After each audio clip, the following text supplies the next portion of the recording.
मंगलम भगवान वीरो मंगलम गौतमो गणी मंगलम कुंद कुंदायो जैन धर्मोस्तु मंगलम सर्वमंगल मांगल्यम सर्वकल्याणकारकम प्रधानम सर्वधर्माणां जैनम जयतु शासनम।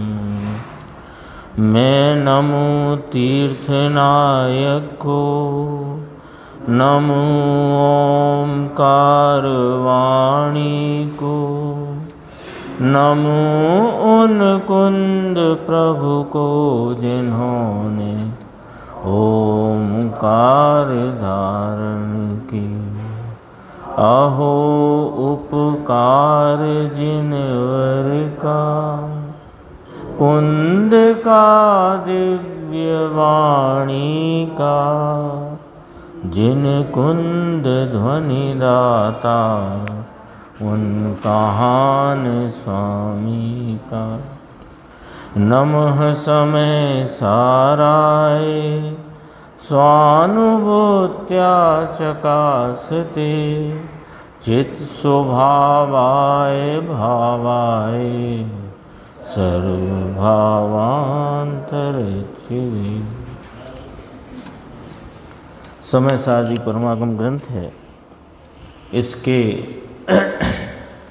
परिशिष्ट में जो 47 शक्तियों की चर्चा चलती है उसमें अभाव शक्ति की चर्चा कल भी चली थी।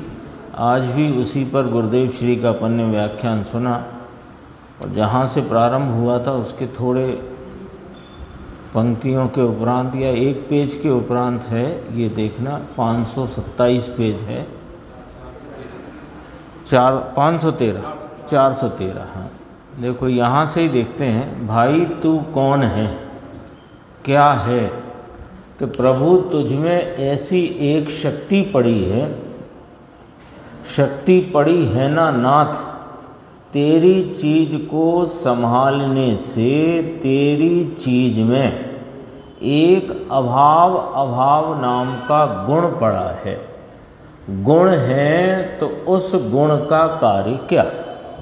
अभाव नाम का गुण अथवा अभाव नाम की शक्ति इसमें त्रिकाल रही हुई है और ऐसे त्रिकाल शक्तिवान की दृष्टि करने से उसका जो कार्य हुआ तो कार्य है क्या कि विकार रूप नहीं परिणमना और ऐसे नहीं परिणमने रूप कायम रहना, ये इसका कार्य।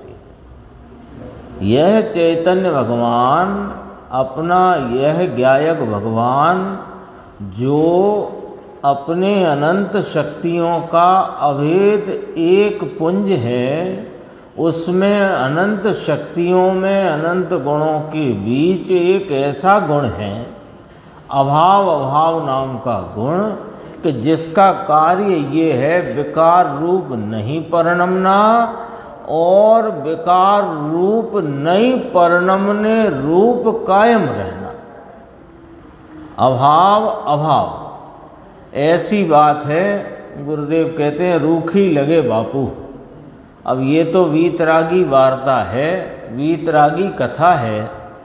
धर्मी को यहाँ से देखना जरा क्या कहना चाहते हैं। धर्मी को उपदेश का विकल्प आता है, राग है, तो भी ये तो कहते हैं कि विकल्प के अभाव रूप उसका परिणमन।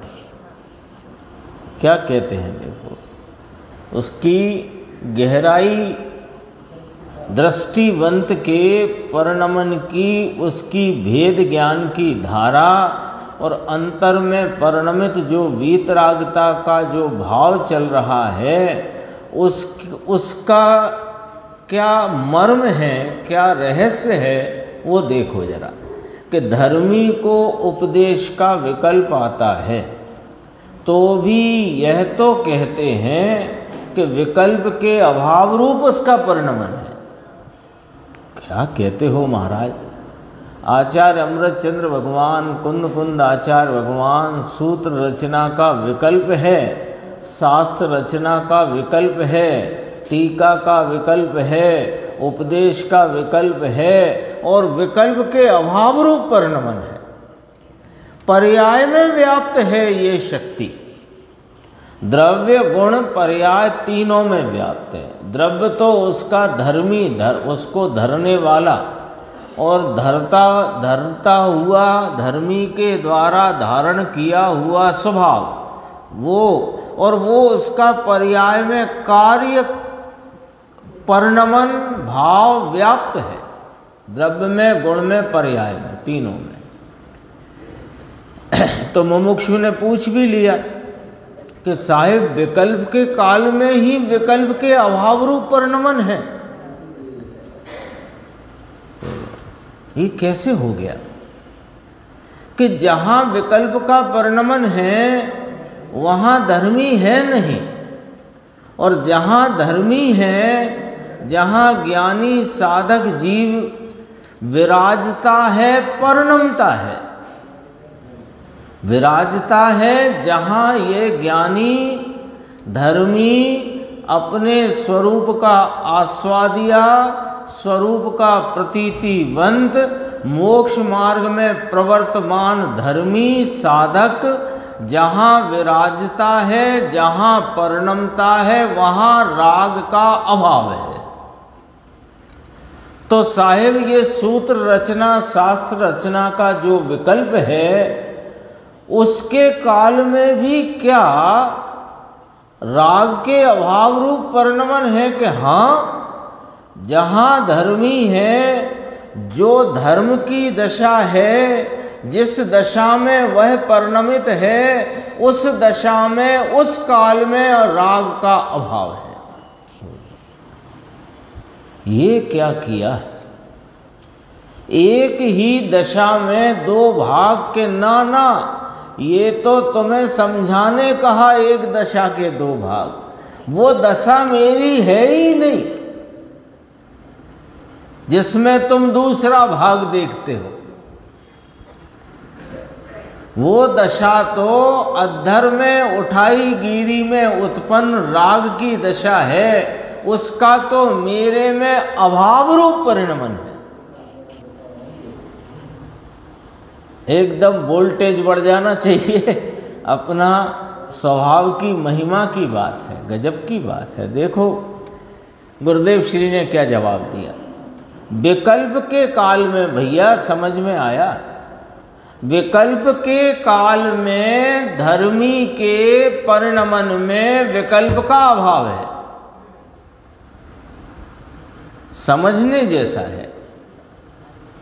ये तो अपनी ज्ञान गोष्ठी में भी ये चर्चा आ गई है, प्रारंभ हो गई है, ज्ञानी साधक की अंतर्वाह दशा, उसमें वो यही बात चलती है वहां भी। क्या जवाब आया है? विकल्प के काल में विकल्प के अभाव रूप परिणमन है।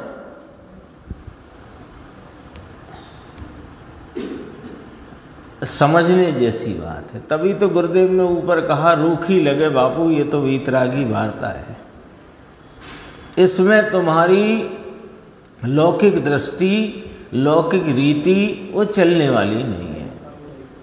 ये तो भगवान की बात है, इस भगवान की बात है, वो भगवान के द्वारा कही हुई इस भगवान की बात है। तो जिस भगवान को तुमने अब तक नहीं जाना, तो उसकी बातें शुरू में तो अटपटी लगती हैं, और सच कहें तो ये अटपटाहट मिट जाए तो भगवान मिल जाए। ये जो अटपटा लगता है ना, ये अटपटाहट मिट जाए तो भगवान मिल जाए, हो तो बैठा ही है। अपन ही कहीं ना कहीं किसी ना किसी प्रकार की उलझन में उलझे हैं, इसलिए यह हाजरा हुजूर तीन लोक का नाथ अपने को दृष्टिगत नहीं होता, अपनी उलझन से। अपन कहीं उलझे हैं, अपनी निगाह कहीं और है। वो आता है ना कि तिनके की आड़ में पहाड़ ढक गया। क्यों? तिनके ने रोक लिया पहाड़ कि नाना तुम्हारी निगाह तिनके पर है इसलिए पहाड़ नहीं दिखता।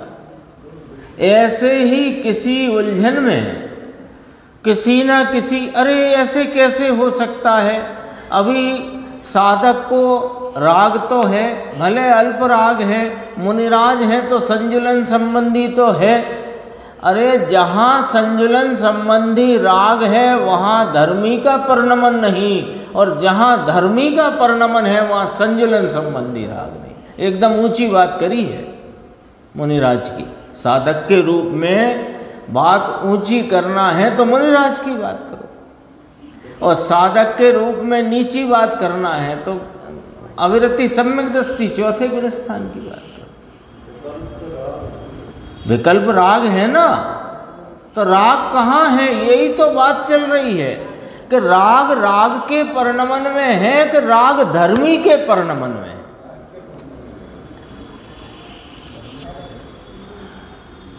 ये वाला जो अंतर है, ये वाला जो डिफरेंस है, ये दोनों के बीच में जो फर्क पड़ता है, वो फर्क समझ में जिस समय आने लग जाएगा ये भगवान दिखना लग जाएगा।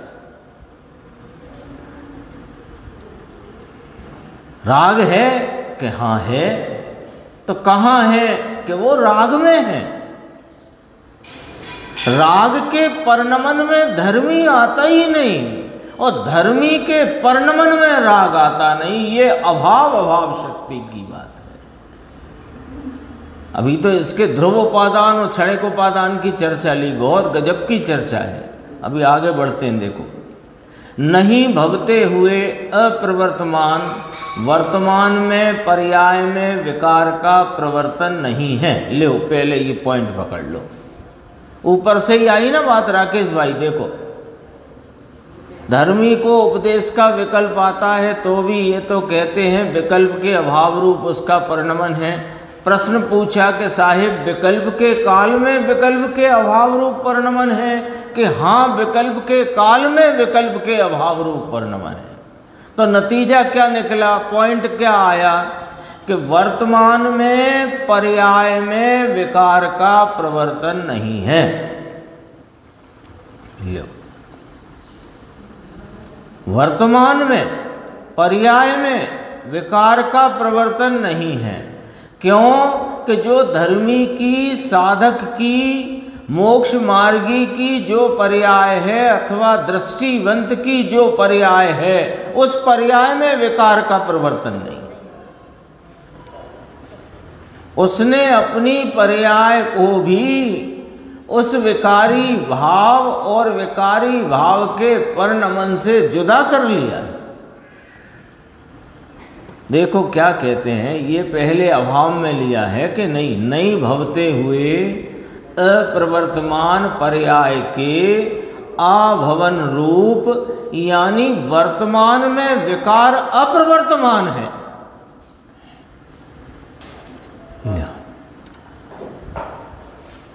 छठवें गुण स्थान में मुनिराज के विकार अप्रवर्तमान है। चौथे गुण स्थान में राजपाट में बैठे राजा साहब के जो धर्मी हैं, विकार अप्रवर्तमान है। सेठ जी बैठे हैं धर्मी, दृष्टिवंत, दुकान पर, विकार अप्रवर्तमान है। बोलो।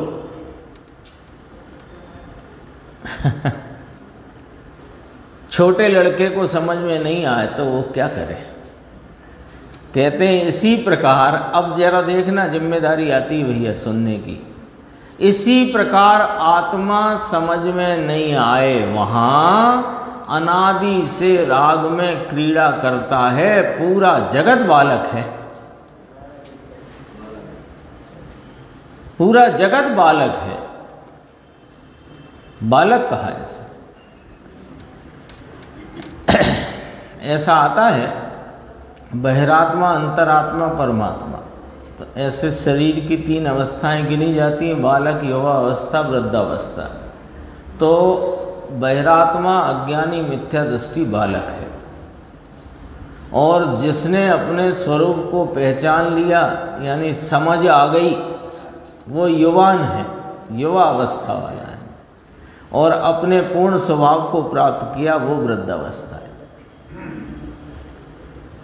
देखो, बालक पूरा जगत बालक है। क्यों बालक है? बालक किसे कहते हैं? बालक को दूसरे शब्दों में लोक में नादान कहते हैं। नादान है ना। कोई गलती कर दे और उसकी शिकायत लेके कोई आपके पास आए तो क्या कहते हो? अरे आप भी कैसी बातें करते हो, अभी तो ये बालक है, नादान है। हाँ, अबोध है, नहीं जानता, नहीं समझता अभी। तो ये जब तक नहीं समझता इसको तब तक बालक है, और इसको अपने चैतन्य स्वभाव को समझ जाए तो युवा हो जाए, यानी अंतरात्मा रूप परिणमित हो जाए, ज्ञानी धर्मी मोक्ष मार्ग में प्रवृत्त हो जाए। गजब की बात है, देखो तो सही। हाँ, बोध कर रहा है, ये इसके भाग्य की बात है। इसे ये सच्ची बात सुनने मिल रही है, ये भाग्य की बात है। ये पूर्व का कोई बहुत विशाल पुण्य उदय में आया है जो ये बात कान में पड़ती है। लेकिन पुण्य से धर्म होता नहीं, पुण्य से नहीं होता, पुण्य के उदय से नहीं होता। वर्तमान पुण्य परिणाम से धर्म नहीं होता, और पुण्य का उदय पूर्व का हो उससे भी धर्म नहीं होता। पुण्य के उदय में हम सब यहाँ एकत्रित हो गए, और ये कोई अद्भुत जिनवाणी और जिनवाणी का रहस्य मर्म हमें सुनने मिल गया, और सुनने मिल गया, और अपन सब इकट्ठे बैठकर सुनते हैं तो मुमुक्षु नाम पाते हैं। पुण्य में नहीं है ताकत, लेकिन अब अपना बालकपना मिटाओ, सच्ची समझ जागृत करो, और समझाने वाले मिल गए हैं पुण्य से। तो वो पुण्य से मिले हुए समझाने वाले के जो निमित्तपना कहलाए, ऐसा कार्य अपनी परिणति में करो कि वे निमित्त कहलाएं।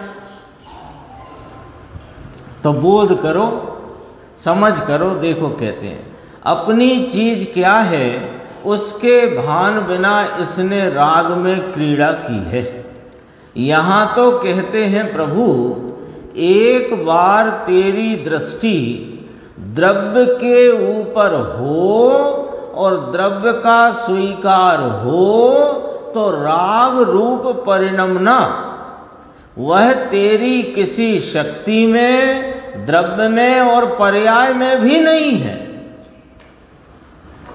द्रव्य में भी नहीं राग रूप परिणमने का भाव, स्वभाव में भी नहीं राग रूप परिणमने का भाव, नाम गुण में भी नहीं, और पर्याय में भी राग रूप परिणमने का भाव, स्वभाव नहीं है।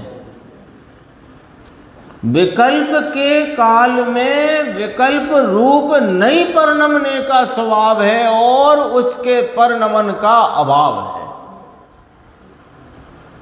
राग रूप परिणमने का अभाव है, और राग रूप परिणमने के अभाव रूप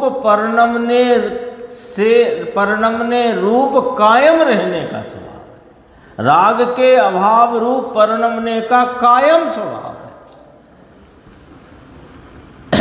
क्योंकि अभाव शक्ति द्रव्य में, गुण में और पर्याय में व्याप्त है। अब पहले ये बात पूरी चर्चा चलती है तो ये ना भूल जाना कि अभाव शक्ति का मतलब क्या, भूल नहीं जाना। अभाव शक्ति का शब्द का जो अर्थ आया, जो शक्ति का भाव आया, विकार रूप नहीं परिणमना और विकार रूप नहीं परिणमने रूप कायम रहना, ये अभाव शक्ति, भूलना नहीं। तो ये शक्ति द्रव्य में, गुण में, पर्याय में व्याप्त है। द्रव्य गुण पर्याय तीनों में व्याप्त है। अरे पर्याय में भी अभाव अभावपना व्याप्त है, पर्याय उससे व्याप्य है और ये भाव पर्याय में व्याप्त है। गुरुदेव उपदेश फरमाते हैं, ये प्रवचन सुनाते हैं और राग रूपता के अभाव रूप परिणमते हैं। बोलो, ये वाली बात है। तो उपदेश का राग नहीं है उनको, कि उपदेश का राग उनको नहीं है। समझ गए बात? फर्क, प्रश्न आया, आपने ही किया कि ये उपदेश गुरुदेव श्री फरमाते हैं, आचार्य देव कहते हैं, लिखते हैं, तो उन्हें उपदेश का राग नहीं है। तो सुनो, ये उपदेश का राग उनको नहीं है, राग है पर उनको नहीं है। उनको तो वीतरागता का परिणमन है, वे तो वीतरागता के परिणमन में परिणम रहे हैं। तो ये राग कहाँ परिणम रहा है कि राग राग में परिणम रहा है, वे राग में नहीं परिणमते, राग उनमें नहीं परिणमता।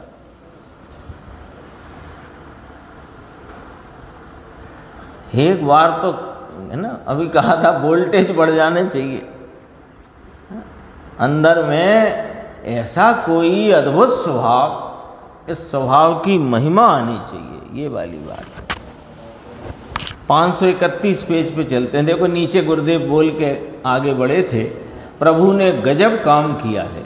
अमृतचंद्र आचार्य 1000 वर्ष पहले दिगंबर संत हुए, उनकी वाणी तो देखो केवल ज्ञान के किवाड़ खोल दिए।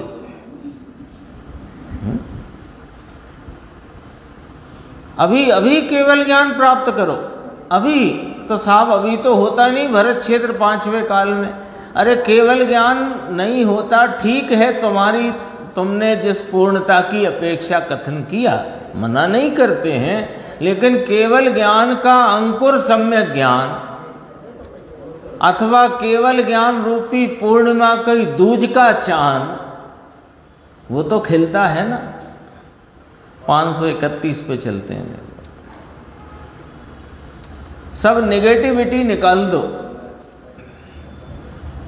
क्या है कि नेगेटिविटी या नकारात्मकता जिसे कहते हैं, वो क्यों खड़ी है?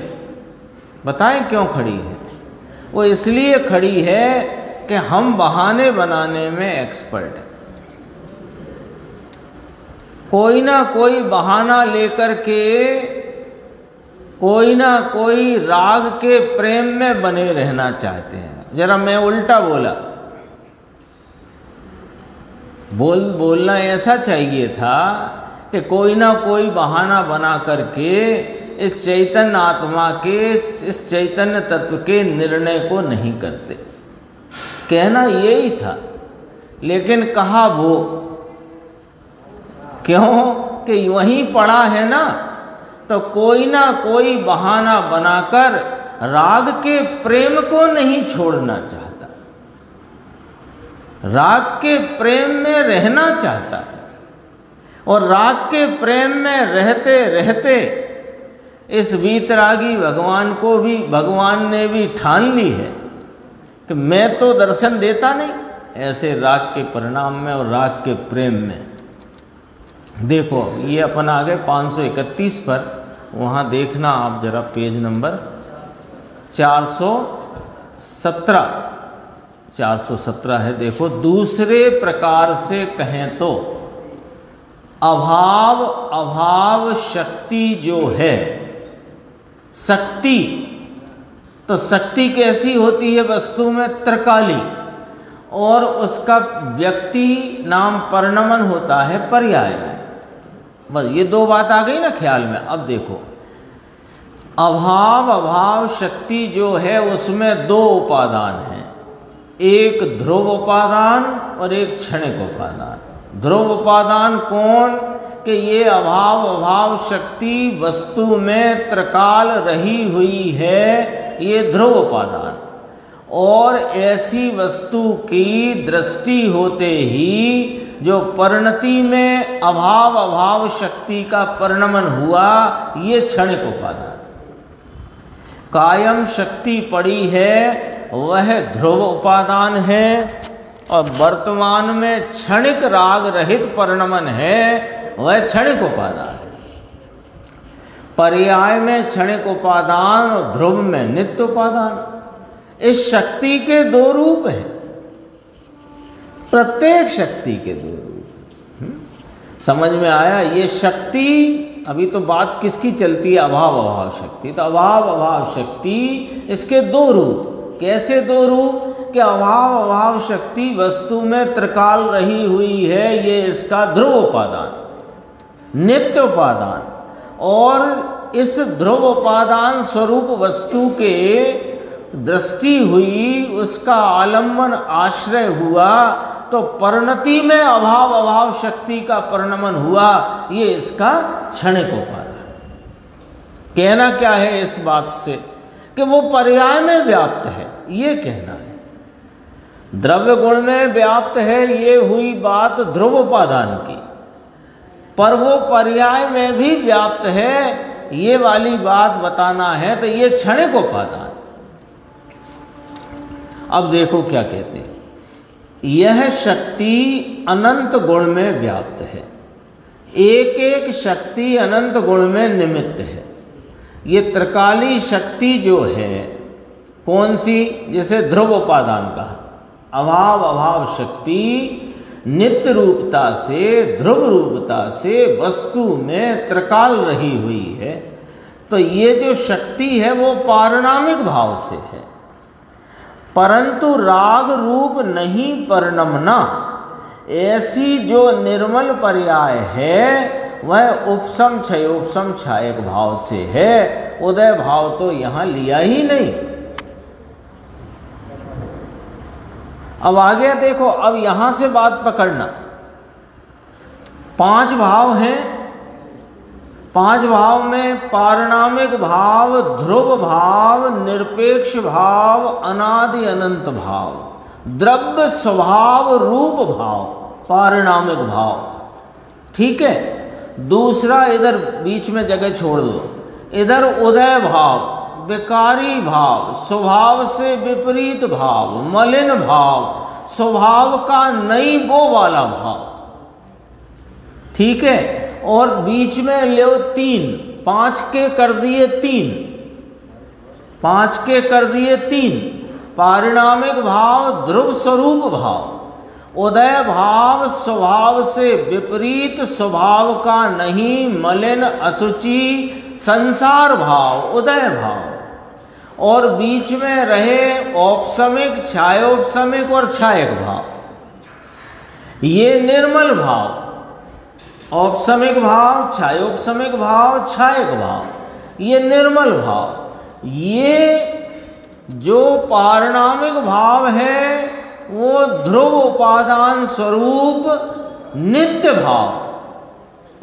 और ये जो चार कहे जिनके दो टुकड़े किए, ये पर्याय भाव। इनमें वो जो उदय भाव है वह तो मेरा क्षणिक उपादान भी नहीं।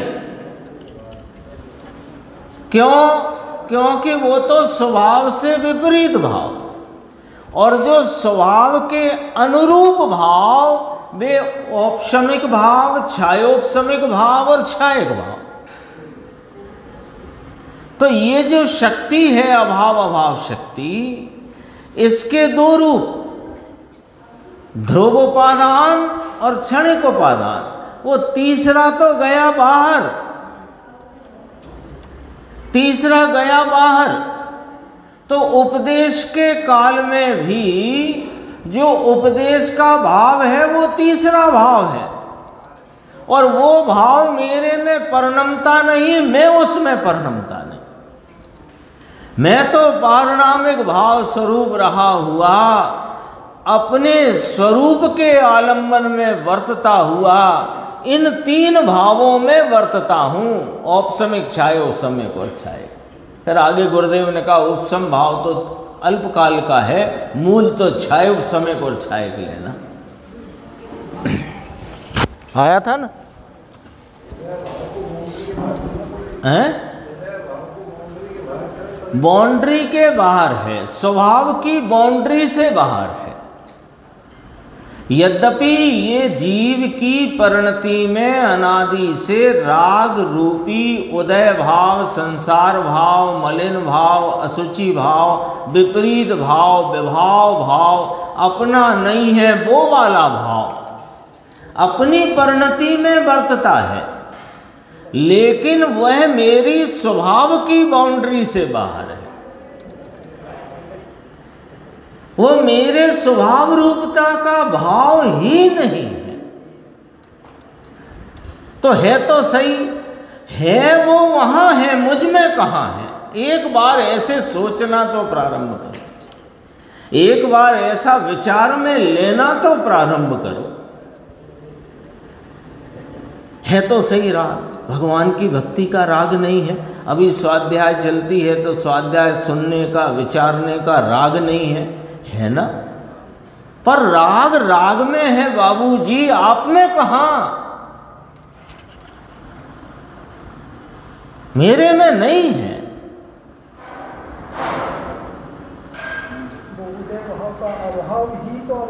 अरे उदय भाव के अभाव रूपता की वस्तु को लक्ष्य में लेने से ही अभाव अभाव शक्ति का परिणमन होता है। जैसे सर्वज्ञ देव विराजते हैं और जैसा ज्ञानी साधक अपने को अनुभवते हैं, वैसा विचारना तो प्रारंभ करो, अनुभव भी हो जाएगा। अभी अपन सारा दिमाग इसमें लगाते हैं, सारी बुद्धि, सारा उद्यम, सारा प्रयत्न इसमें डाल देते हैं। विकार है तो सही, अब विकार का अभाव करना है, तो विकार तेरे में है ही नहीं तो अभाव क्यों करना है?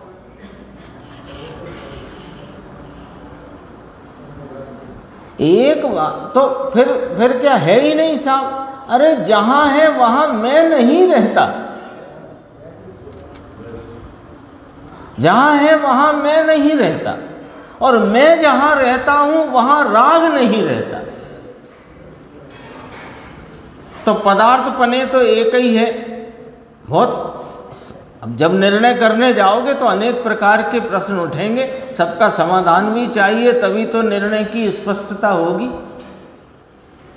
तो है ना, पदार्थ पने हैं राग तुम्हारी ही परिणति में, लेकिन क्या तुम्हारे स्वभाव रूप है? नहीं तो बात खत्म करो।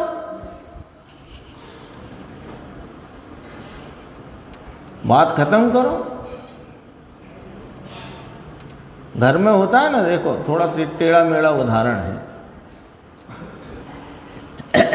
घर में कोई पातक हो जाए, मतलब कोई मृत्यु हो जाए, तो सूतक कुटुंबियों को लगता है ना, रिश्तेदार को तो नहीं लगता। भले रिश्तेदार वहीं रहता हो, वहीं रहता हो, वहीं खाता हो, वहीं सोता हो, लगता है ऐसा ही है ये। ऐसा ही मेरी रिश्तेदारी नहीं राग से, मेरे कुटुंब का नहीं, या उदाहरण के अनुसार वो मेरे कुटुंब का नहीं है, मेरे परिवार का नहीं है, मेरी जात का नहीं है। चल,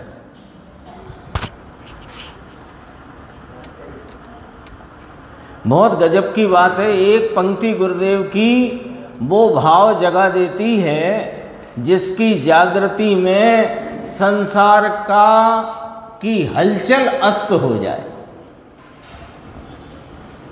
ये त्रिकाली शक्ति जो है वह पारणामिक भाव से है, परंतु राग रूप नहीं परिणमना ऐसी जो निर्मल पर्याय है वह उपसम क्षायक भाव से है। उदय भाव तो यहाँ लिया ही नहीं। उदय भाव के तो अभाव रूप उसका परिणमन है। इसका नाम अभाव शक्ति कही जाती है। इसका नाम द्रव्य कहा जाता है। इसको द्रव्य कहते हैं। समझ में आया? अरे वस्तु की खबर नहीं, वस्तु की शक्ति गुण की ताकत कितनी है, उसमें अभाव गुण की इतनी ताकत है। क्या ताकत है? कि राग यानी व्यवहार रत्नत्रय रूप नई परिणमना, ऐसी ताकत है। भगवान की पूजा भक्ति के भाव रूप नई परिणमना, ऐसी ताकत इसमें पड़ी हुई है। एकदम अंत में है, 4 पंक्ति हैं, ले लेते हैं। देखो जहाँ प्रवचन पूर्ण हुआ, ये चर्चा आई है 356 से 365 गाथा, वहाँ आई है ये वाली बात। वो यहाँ गुरुदेव ने याद करी है। जानने वाले का है, इस स्वयं स्वामी अंश से भी क्या साध्य है। जानने वाला माने ज्ञान, जानने वाले का माने ज्ञायक का। तो ज्ञान ज्ञायक का है, इस स्वयं स्वामी अंश से भी क्या साध्य है। क्या कहते हैं कि मैं जानने वाले का हूँ, मैं ज्ञान स्वरूप आत्मा। तो ज्ञान स्वरूप ज्ञायक का है, या मैं ज्ञान स्वरूप का हूँ। राग का जानने वाला मैं हूँ, ऐसे भेद से भी तुझे क्या साध्य। राग वाला मैं हूँ ये तो छोड़ दिया, लेकिन राग के जानने वाला मैं हूँ ऐसे भेद से भी तुझे क्या साध्य है। राग का जानना तो है नहीं, परंतु मैं जानने वाले का हूँ, जानने वाले का मैं जानने वाला हूँ, यानी ज्ञान का मैं ज्ञायक हूँ। ऐसे भेद का तुझे क्या काम है, उसमें तुझे क्या साध्य है, क्या तेरा उसमें फायदा है। ये तो शक्ति के पिंड ऊपर दृष्टि देने से ये सब कार्य हो जाता है। अरे भेद के ऊपर दृष्टि देने से तो दृष्टि सम्यक नहीं होती, विशेष कहेंगे। यहाँ तक आज गुरुदेव का व्याख्यान चला था। अपना प्रश्न चलेगा 361। देखो प्रश्न है कि सम्यक दर्शन होने के बाद साधु सन्यासी बनना पड़ता है ना। आप तो कहते सम्यक दर्शन करो, ठीक है कर लेते हैं सम्यक दर्शन, फिर साधु सन्यासी बनना पड़ेगा ना, ऐसा प्रश्न है। तो उत्तर देखो, सम्यक दर्शन प्रथम करे माने अपने आत्मा का पहले भान करे, उसकी प्रतीति करे, फिर साधु कैसे होते हैं इसकी खबर पड़े। तुझे जो चिंता सता रही है, प्रश्न में चिंता सता रही है ना, कि सम्यक दर्शन के उपरांत तो फिर साधु सन्यासी बनना पड़े, तो कहा कि सम्यक दर्शन यानी अपने चैतन्य स्वभाव का भान करके उसका आस्वादन स्वरूप संचेतन पूर्वक उसकी आप रूप जो प्रतीति करेगा, तब तेरे को उसके पश्चात ये खबर पड़ जाएगी कि साधु कैसे होते हैं। सम्यक दर्शन के बाद स्वरूप के आस्वादन उपरांत, स्वरूप की प्रतीति के उपरांत अंतरंग में आनंद की धारा प्रवाहित होने लगती है। अतीन्द्रिय आनंद आने लगता है। जैसे समुद्र में पानी की भरती आती है, समुद्र में पानी का उछाला आता है ना, उसी प्रकार मुनि दशा में अंदर आनंद की भरती नाम उछाला आता है। तुझे जो साधु सन्यासी बनना पड़ेगा ना, ये प्रश्न ही तेरा तुरंत मिट जाएगा। कैसे?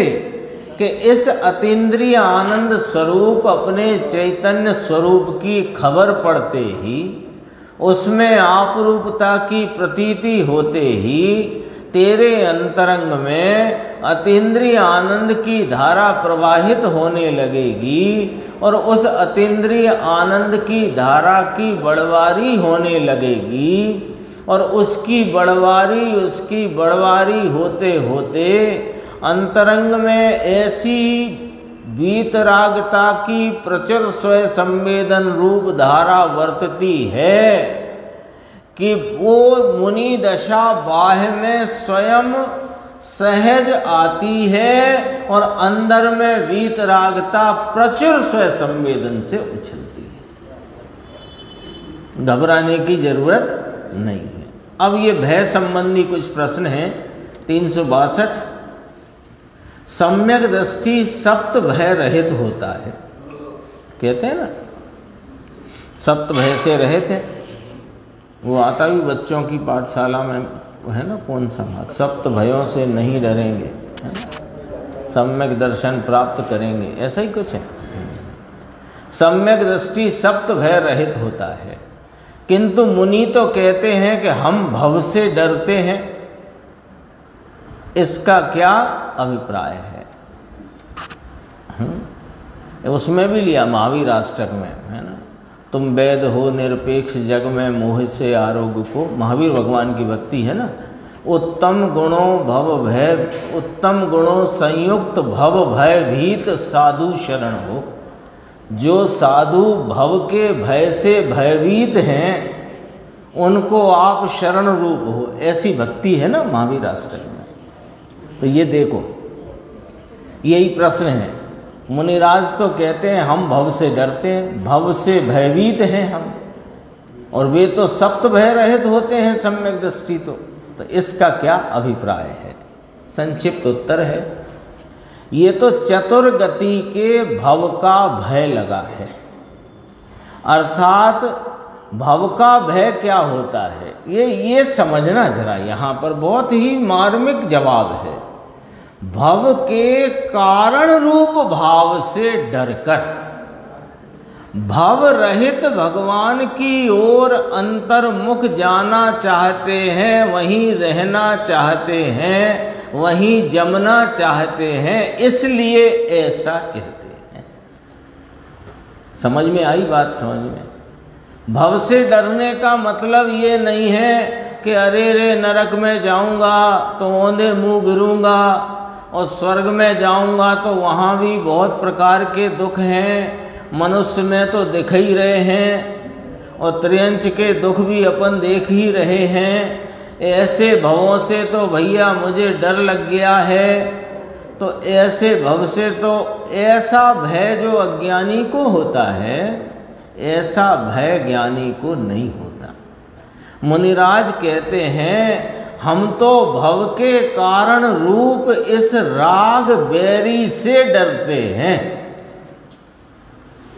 राग है ना, राग, यह राग आग दहे सदा ताते समामृत से ये वाला काम करते हैं वे। ताते समामृत से ये भगवान की ओर अंतर्मुख आना चाहते हैं, रमना चाहते हैं, वहीं जमना चाहते हैं, इसलिए ऐसा कहते हैं। वास्तव में उन्हें बाह्य सामग्री का भय नहीं है। अगला है 363, फिर भय के संबंध में, जो मुनिराज के संदर्भ से था। अब चतुर्थ गुण स्थानवर्ती, हाँ, वो सम्यक दृष्टि के संदर्भ से देखो। चतुर्थ गुण स्थानवर्ती सम्यक दृष्टि के तो भय होता दिखाई पड़ता है और वह उसका उपाय भी करता है ना। हमने तो देखा है, आप कहते हो सप्त भयों से रहित है। यह लोग बरलोग भव का भय नहीं आदि इत्यादि 7 भयों से रहित है। और हमको तो देखा है, हमने उसका उपाय करता ही देखा है। अकेला भव वो भयभीत ही नहीं देखा, उस भय से भयभीत होता हुआ वो संयोगों से हटने का उपाय भी करता देखा जाता है। आया ना? अब देखो, सम्यक दृष्टि अंतर में तो निर्भय ही है, बाह्य में भय प्रकृति में जुड़ान होने से अस्थिरता का किंचित भय दृष्टि गोचर होता है, तथापि वह अंतर स्वरूप में तो निर्भय ही है, अतः सप्त भय से रहित निर्भय है। अब देखो इसमें क्या कहा, ऊपर जो पहली पंक्ति कही वही अंतिम पंक्ति कही, बीच का समझो। बाह्य में भय प्रकृति में जुड़ान होने से, देखना यशवंत भाई क्या है इसमें, बहुत रहस्य है। भय प्रकृति का उदय आ जाता है इसलिए भयभीत होता है, ये नहीं लिखा है इसमें, देख लो। हाँ, जो पुराने पढ़ाई वाले हैं ना करणानियों के, वो ऐसे ही सीधा अर्थ निकालने की चेष्टा में रहते हैं। अब भय प्रकृति का उदय आया है उसको तो डरता है। भय प्रकृति का उदय कहाँ आया है, पहले यहां से चर्चा उठाओ। कहाँ आया है भय प्रकृति का उदय? जीव में आया है कि पुद्गल में आया है? कहाँ आया है? पुद्गल में आया है। तो पुद्गल में आए हुए उस उदय के निमित्त से जो संयोग बाह्य में खड़े हो गए, उनमें जब जुड़ान होता है, और जुड़ान क्यों होता है भैया? तुम तो चैतन्य तत्व हो ना, तुम उसमें काहे जुड़ जाते हो कि अभी अस्थिरता होने से, वो अस्थिरता के कारण भय प्रकृति के उदय के निमित्त से उपस्थित बाह्य संयोग में उपयोग के जुड़ जाने से किंचित भय वहां दिखाई देता है, किंतु वह अंतर में तो निर्भय ही है, सात भयों से रहित है। एक और है देखो इसका, ये भी भय का ही है, फिर आगे विषय बदलेगा। ये देखते हैं 364। सीता जी और अंजना जी वन में छोड़ते समय, जब उन्हें वन में छोड़ा गया तो वे भय से रुदन करती थी ना? नहीं, समझो उसे, घबराओ मत। जब सीता जी को वन में छोड़ने गए, वे कोई थे, नाम मुझे पता नहीं, जो भी हैं, हाँ वो भाई साहब ने बताया वो ही वाला नाम।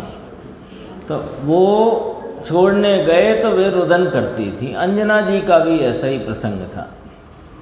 तो उत्तर देखो, यह तो पति का आधार छूटने पर अस्थिरता के कारण किंचित बाह्य में रुदन दिखाई दिया था, तो भी अंदर में अपना आधार निज चैतन्य स्वभाव ही है, ऐसा जानकर रुदन आदि भय के भाव की करता नहीं थी, अपितु निर्भय और ज्ञाता ही थी।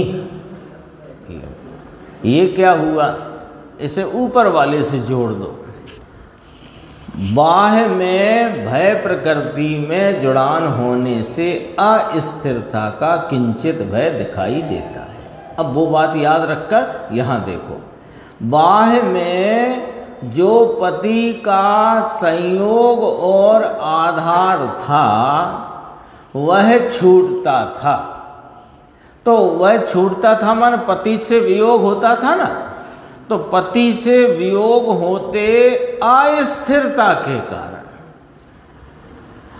अस्थिरता के कारण उसमें उतना जुड़ान होने के कारण बाह्य में रुदन दिखाई दिया था, लेकिन अंतरंग परिणति में अपनी प्रतीति के भाव में तो यह प्रतीति अत्यंत दृढ़ता से विद्यमान प्रवर्तमान थी कि मेरा आधार तो निज चैतन्य स्वभाव ही है। ऐसा जानकर, क्या जानकर? अपना चैतन्य स्वभाव ही मेरा आधारभूत भाव है और बाह्य में अस्थिरता है, ऐसा जानकर वे स्वरूप के प्रतीतिवंत होने से रुदन आदि राग द्वेष रूप भाव के भय के भाव की कर्ता नहीं थी, मात्र जानती थी। अब पीछे अपन पढ़ चुके हैं कि जान राग के जानने वाला मैं, ऐसे भेद से भी तेरे क्या साथ है। वो बात भी याद कर लेना चाहिए। अभी देखो, निर्भय थी और ज्ञाता ही थी। अब सामान्य बात करते हैं। वो तो प्रथमान योग में वो चर्चा थी, उसके आधार से प्रश्न था, उसके आधार से उत्तर था। अभी देखो, प्लेग आदि किसी भयानक रोग का गांव में प्रसंग हो तो किंचित अस्थिरता व भय के कारण सम्यक दृष्टि गांव छोड़कर ग्रामेतर जाने आदि का उपाय भी करता है। गांव में प्लेग फैल गया, कॉलेरा फैल गया, हैजा फैल गया, तो प्रसंग हो ऐसा तो अस्थिरता है, उतना भय प्रकृति जो बाह्य में है उससे उतना जुड़ान है, तो वह सम्यक दृष्टि ज्ञानी धर्मात्मा जो सप्त भयों से रहित है, वह भी गांव छोड़कर ग्रामेतर जाने का उपाय करता है। अभी 2 साल पहले कोरोना चल गया था, तो यहाँ गांव छोड़ने की बात थी, वहाँ घर में रहने की बात थी। तो अब कहो कि सम्यक दृष्टि घर में बैठा है, मंदिर सूने पड़े हैं और सब कुछ ऐसा हो गया, तो वो क्या था उसका नाम, क्वारंटाइन। अब क्वारंटाइन हो गया तो वो बाह्य में अस्थिरता है, उतना भय प्रकृति का जुड़ान है, लेकिन प्रतीति रूपता से देखो तो वह निर्भय स्वरूप आत्मा का प्रतीतिवंत होने से निर्भय ही है। देखो इसको पूरा करते हैं। परंतु वह अंदर में स्वभाव दृष्टि के जोर की मुख्यता से निर्भय है तथा साथ ही ज्ञान है। वह पर्याय के राग के कण कण को जैसा है वैसा जानता है। इसी को अनेकांत का सच्चा ज्ञान कहते हैं। शेष चर्चा आगे किस बात।